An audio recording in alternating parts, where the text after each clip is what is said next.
నంద్యాలలో సీసీ రోడ్లు అధ్వానంగా ఉండడంతో నానా అవస్థలు పడుతున్న వాహనదారులు ప్రజానీకం.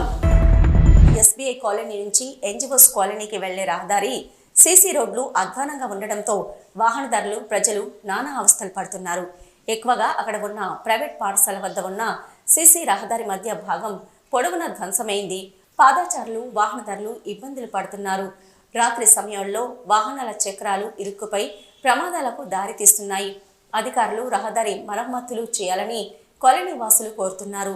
ఈ సందర్భంగా పలువురు మాట్లాడుతూ సీసీ రోడ్లు పూర్తిగా అధ్వాన స్థితికి చేరుకున్నాయని, అధికారులు మాత్రం ఎవరూ కూడా పట్టించుకోవడం లేదని వాపోయారు.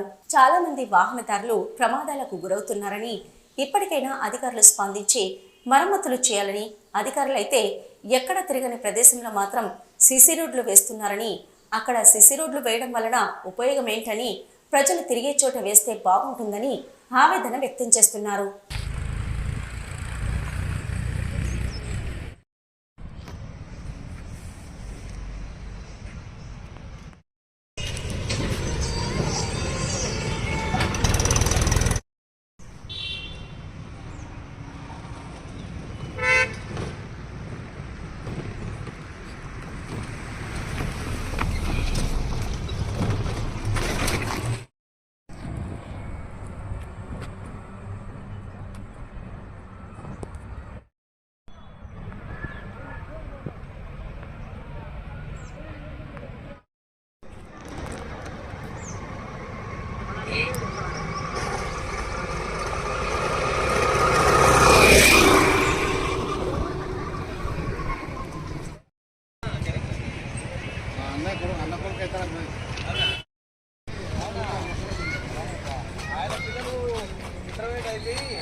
ఎట్లా సమస్య ఏమిటి సమస్య? మేము ఈ సమస్య మాకు ఈ గుర్సపల్ స్కూల్ కా నుంచి పీజీ కాలేజీ వరకు మాకు రోడ్డు సమస్య ఎక్కువైపోయింది.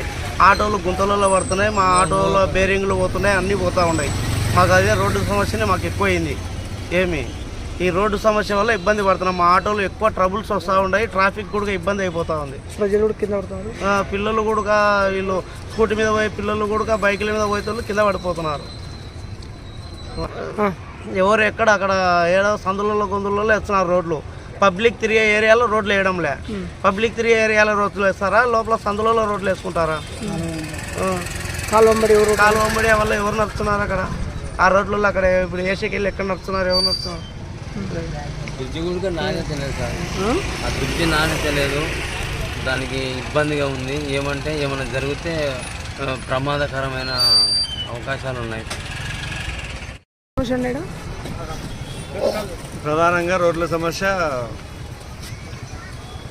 పెద్ద రోడ్లు అయితే బాగానే ఉన్నాయి, కానీ సందులలో రోడ్లు అయితే చాలా ఘోరంగా ఉన్నాయి. దాని ద్వారా వాహనాలకు తిరగడానికి చాలా ఇబ్బందికరంగా ఉంది. టైర్లు స్కిడ్ అయ్యి బైకుల నుంచి కింద పడిపోవడం, యాక్సిడెంట్లు జరగడం, దెబ్బలు తగ్గడం, విపరీతంగా ఆస్తి నష్టం అంటే వాహనాలకు ఎక్కువ ఖర్చులు పెట్టుకోవాల్సి వస్తుంది. బేరింగ్లు పోవడం, ఇలాంటి సమస్యలు ఉన్నాయి. కావున పై రోడ్లే కాకుండా ఊకే చూడడానికి మాత్రమే రోడ్లు కాకుండా ఇక్కడ లోపల ఉన్న రోడ్లను కూడా సరి చేయాలని అధికారులను కోరమైనది. ఇప్పటికైనా మీరు చర్యలు తీసుకొని రోడ్లను బాగుపరిస్తే ఈ ప్రభుత్వానికి మంచి పేరు వస్తుంది. లేకపోతేనే ఈ ప్రభుత్వం కూడా ఇంతకుముందు లెక్కనే పరిగణించాల్సి వస్తుంది. దయచేసి అధికారులు గమనించి లోపల ఉన్న రోడ్లను కూడా